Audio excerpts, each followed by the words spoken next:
একটি স্বতন্ত্র মুসলিম জনগোষ্ঠী হিসেবে বাংলাদেশকে মুক্ত স্বাধীন করেছিল। সর্বশেষ 1971 সালে জুলুম এবং শোষণের বিরুদ্ধে পশ্চিম পাকিস্তানের খান পাঠানদের বিরুদ্ধে মহান মুক্তিযুদ্ধের মধ্য দিয়ে বাংলাদেশ নামক স্বাধীন রাষ্ট্রের অভ্যুদয় ঘটে। এভাবে আমরা ব্রিটিশ নামক আধিপত্যবাদী শক্তি, কলকাতার আধিপত্যবাদী দাদাবাবুদের শক্তি, পশ্চিম পাকিস্তানি খান পাঠানদের আধিপত্যবাদের বিরুদ্ধে লড়াই করে বাংলাদেশ মুক্ত এবং স্বাধীন হয়েছে, মুক্তি এবং স্বাধীনতা অর্জন করেছে। দুর্ভাগ্য এবং পরিতাপের বিষয়, দীর্ঘ প্রায় 200 বছরের মুক্তির সংগ্রামের মধ্যে দিয়ে 1971 সালে যে বাংলাদেশ অর্জিত হয়েছিল, এদেশের মানুষের স্বপ্ন ছিল এতদিন পর্যন্ত আমাদেরকে বিজাতিরা, ভিন দেশিরা আমাদেরকে শোষণ করেছে। 71-এর মুক্তিযুদ্ধে বিজয়ের পর এদেশের মানুষ স্বপ্ন দেখেছিল স্বজাতীয় শাসক গোষ্ঠী তারা এদেশের মানুষের অধিকার যার যার ঘরে পৌঁছে দিবে। এদেশের মানুষ বৈষম্যহীন এক বাংলাদেশে তারা দিনাতিপাত করতে পারবে, এটাই ছিল এদেশের মানুষের স্বপ্ন। কিন্তু অত্যন্ত দুঃখ এবং পরিতাপের বিষয়, 1971 সালের 16 ডিসেম্বর এই বাংলাদেশ স্বাধীনতা অর্জন করার কয়েকদিনের মধ্যেই বাংলাদেশের স্বাধীনতা যুদ্ধে নেতৃত্ব দানকারী শেখ মুজিবুর রহমান সাহেব, যিনি মুক্তিযুদ্ধ চলাকালীন পশ্চিম পাকিস্তানে অবরুদ্ধ ছিলেন, সেখান থেকে মুক্তি লাভ করে তিনি গেলেন লন্ডনে। লন্ডন থেকে ফেরার সময় তিনি সোজা স্বাধীন বাংলাদেশে না এসে প্রথম গেলেন নয়াদিল্লিতে ভারতীয় তৎকালীন প্রধানমন্ত্রী শ্রীমতী ইন্দিরা গান্ধীর সকাশে তার সঙ্গে সাক্ষাৎ করার জন্য। ইন্দিরা গান্ধীর সঙ্গে সাক্ষাৎ করে তিনি যখন নতুন স্বাধীনতা অর্জনকারী বাংলার মাটিতে তিনি পদার্পণ করবেন, ভারত থেকে আসার পথে ইন্দিরা গান্ধী মুজিব সাহেবের, শেখ মুজিবুর রহমান সাহেবের কাছে একটি বাংলাদেশে ভারতীয় আধিপত্যবাদের শৃঙ্খল প্রতিষ্ঠা করবার জন্য ভারতীয় সংবিধানের মূল নীতিগুলোকে শেখ মুজিবুর রহমান সাহেবের হাতে ধরিয়ে দিলেন।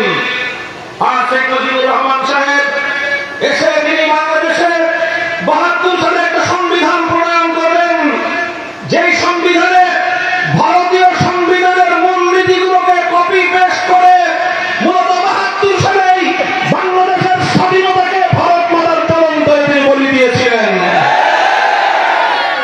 এরপর থেকে শুরু হয় আরেক নতুন বঞ্চনার ইতিহাস। 1972 সালের সংবিধানের মধ্য দিয়ে স্বাধীন বাংলাদেশের এদেশের মানুষের হাজার বছরের ইচ্ছা এবং অভিপ্রায়কে টুটি চেপে হত্যা করা হয়েছে। বাংলাদেশের মানুষের মুসলিম জাতিসত্তা গঠনের ঐতিহাসিক অভিপ্রায়কে হত্যা করে নতুন ভাবে তারা ধর্মনিরপেক্ষতা নামক ভারতীয় পাজামা বাংলাদেশে প্রতিষ্ঠা করবার প্রচেষ্টা চালায়।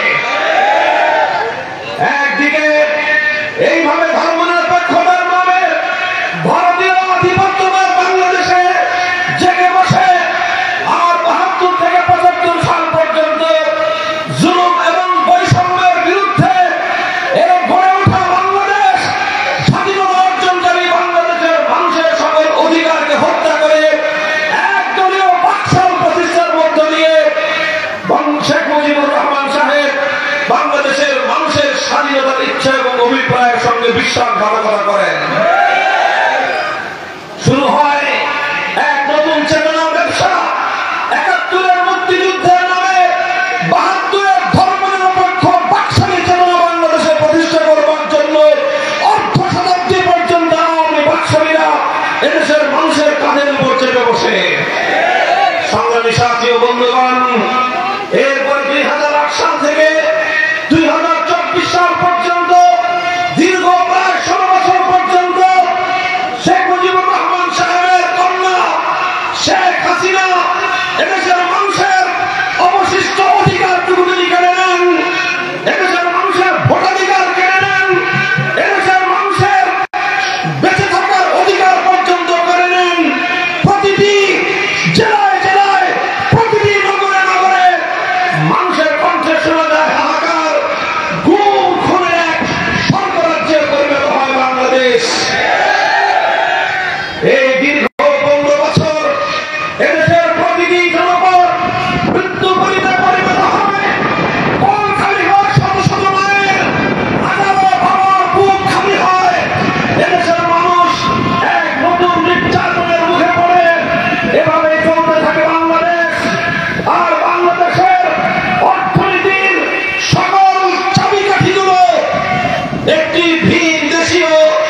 বাংলাদেশ।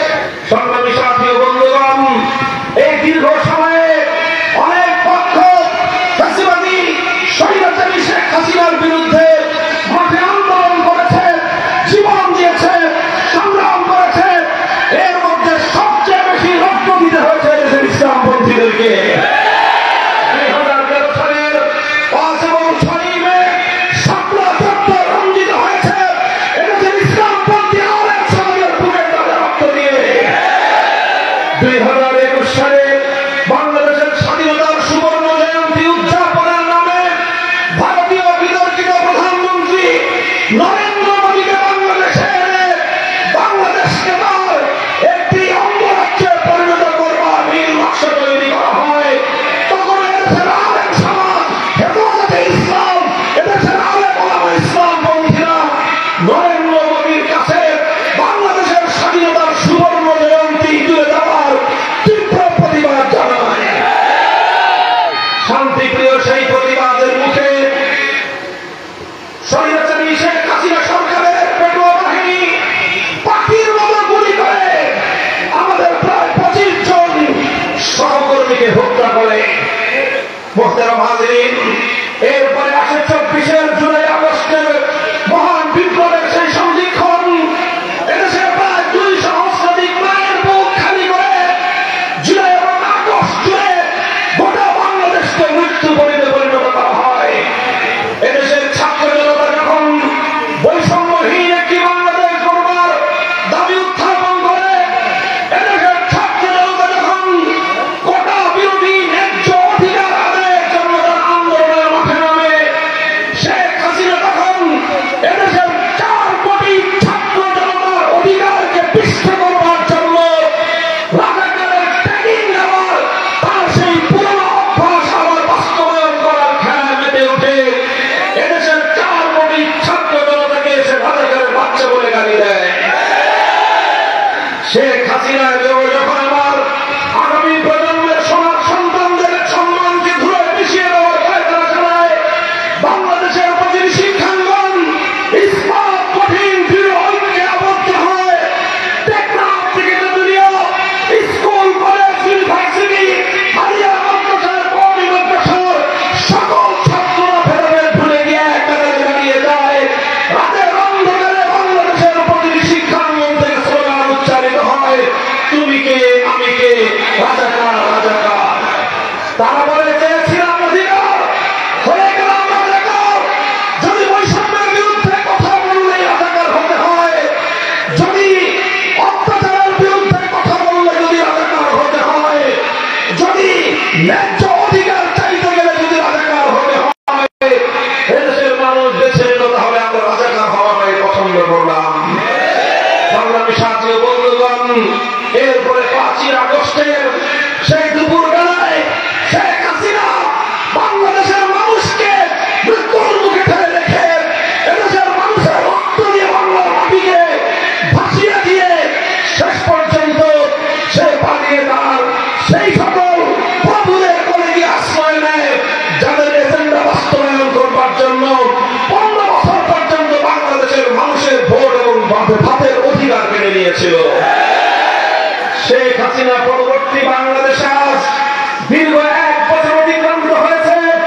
এদেশের মানুষের রক্তের উপর, শাপলা চত্বরের শহীদের রক্তের উপর, পিলখানার দেশপ্রেমিক সেনা কর্মকর্তাদের রক্তের উপর, 2021 সালের মোদী বিরোধী আন্দোলনে সাধারণ কর্মচারীদের রক্তের উপর, সর্বশেষ 2024 সালের জুলাই এবং আগস্টের এদেশের অবহেলিত এবং ছাত্র জনতার শাহাদাতের রক্তের উপর বসে ক্ষমতা মসনদে আসীন হয় অন্তর্বর্তীকালীন সরকার। আমাদের অনেক আশা ছিল, অনেক স্বপ্ন ছিল, ডক্টর ইউনূস সাহেবের নেতৃত্বাধীন অন্তর্বর্তীকালীন সরকার এদেশের মানুষের অধিকার নিয়ে কাজ করবে, এদেশের মানুষের হারানো অধিকার ফিরিয়ে দেবে, এদেশের মানুষের এই দেশের ভাগ্য নিয়ে যেন আর কোন বিদেশি অপশক্তি ছিনিমিনি ফেলতে না পারে, তারা সেটা নিয়ে কাজ করবেন, দেশের মানুষের স্বার্থ রক্ষা করবেন। কিন্তু অত্যন্ত দুঃখ এবং পরিতাপের সাথে বলতে হয়, অত্যন্ত দুঃখ এবং পরিতাপের সাথে বলতে হয়, আজ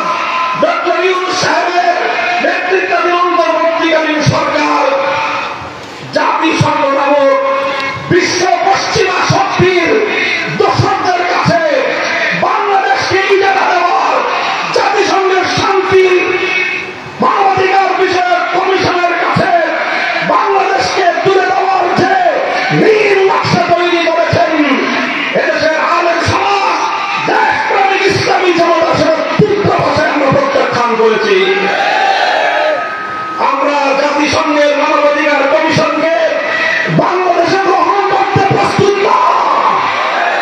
আজ এই সুন্দরগঞ্জের সমাবেশ থেকে স্পষ্ট বার্তা দিয়ে দিতে চাই, জাতিসংঘের শান্তি মানবাধিকার কমিশন তাদের সেই পশ্চিমা ইউরোপিয়ানদের সমকামিতা অসভ্যতা নিয়ে বাংলার মাটিতে যদি কাজ করতে চায়, এদেশের কাফেরি জনতা বুকের রক্ত দিয়ে সেটা প্রতিহত করে দেবে ইনশাআল্লাহ।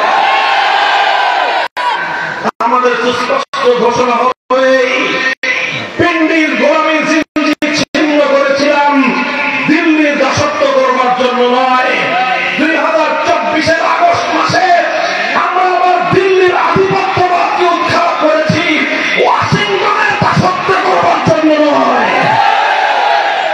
ডক্টর ইউনূস সাহেব অন্তর্বর্তীকালীন সরকারকে আমরা বলি, আপনি অল্প সময়ের মেহমান, এদেশে একটি শান্তিপ্রিয় সর্বজন গ্রহণযোগ্য নির্বাচন করবার দায়িত্ব আপনার।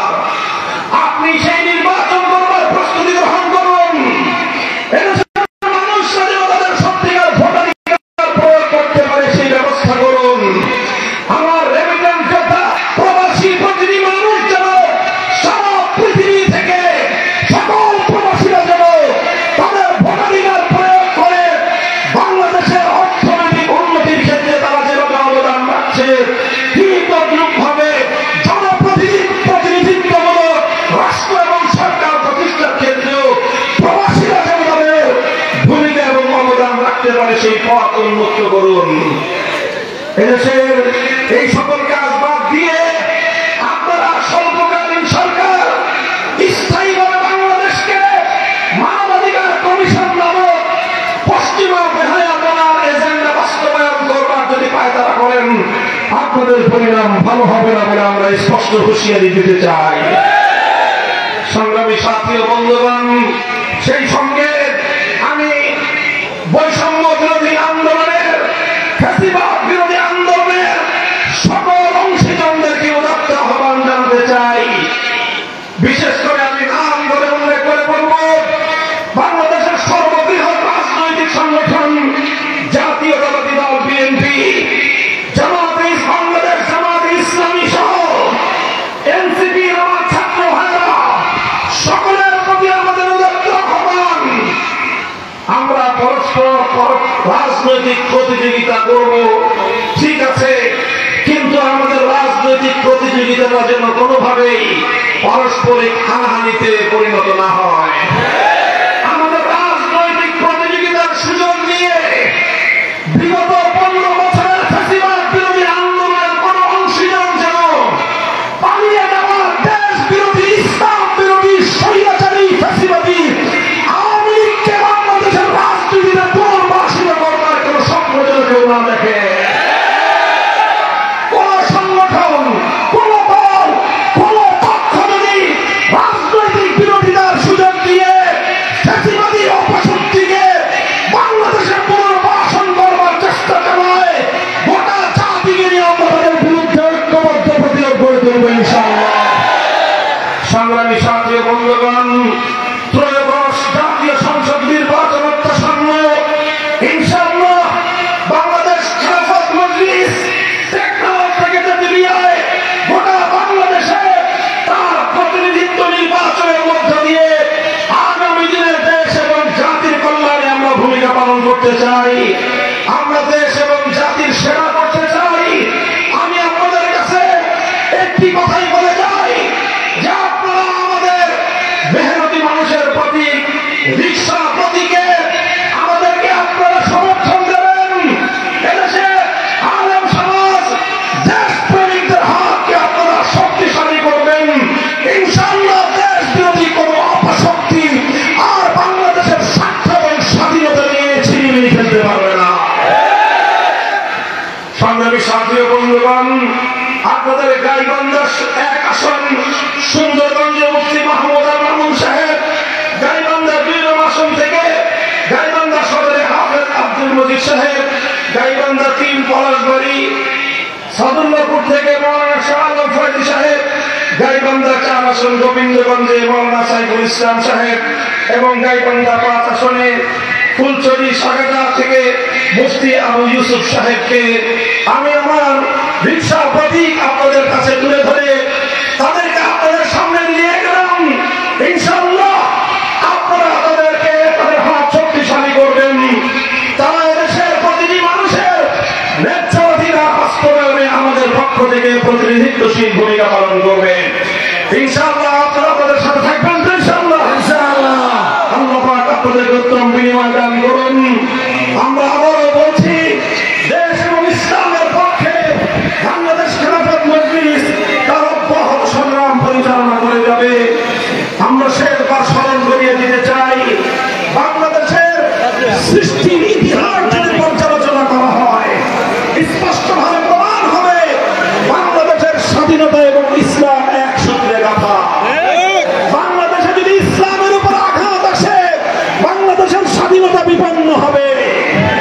তাই আমরা বলতে চাই 1947 সালের দেশ বিভাগ, 1971-এর মহান মুক্তিযুদ্ধ এবং 2024-এর ফ্যাসিবাদ বিরোধী আন্দোলনের ঐতিহাসিক গণ অভ্যুত্থান, এই 3টি ঐতিহাসিক বিজয়ের উপর ভিত্তি করে আগামী বাংলাদেশ গড়ে তুলতে হবে। এর ব্যতিক্রম করতে চাইলে এদেশের দেশপ্রেমী তাওহীদি জনতা সেই ষড়যন্ত্র রুখে দাঁড়াবে ইনশাআল্লাহ। আখেরি পয়গাম, আমরা যদি সত্যিকার ইনসাফপূর্ণ বৈষম্যহীন সমাজ গড়তে চাই